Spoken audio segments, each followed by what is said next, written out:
بسم الله والصلاة والسلام على رسول الله. القمة المنتظرة بين الأهلي والزمالك في نهائي الكاس 2022-2023.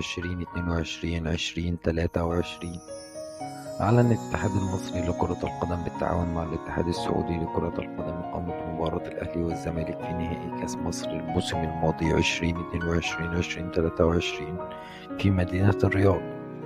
وتقام مباراة نهائي كأس مصر يوم 8 مارس المقبل في مدينة الرياض كواحدة من فعاليات موسم الرياض على غرار كأس السوبر الأسباني وكأس السوبر الإيطالي، وذلك في استاد الأول بارك بالعاصمة الرياض.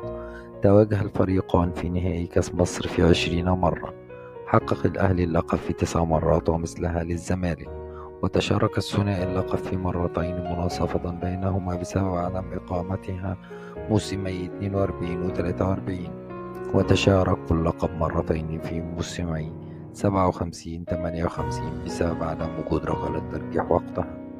وبذلك تكون مواجهة نهائي الكأس القادمة في مدينة الرياض بالسعودية حاسمة بصورة كبيرة في تاريخ لقاءات الفريقين في المباراة النهائية، وسترجح كفة أحد الفريقين على الآخر، وتتطلع جماهير الفريقين متابعة فريقهم، وذلك بعد فك القيد وضم العديد من الصفقات بالنسبة لنادي الزمالك، أهمها عبد الله السعيد وأحمد حمدي وناصر ماهر لاعبي الأهلي السابقين، وبعد حصول الأهلي على خدمات إمام عاشور لاعب الزمالك السابق.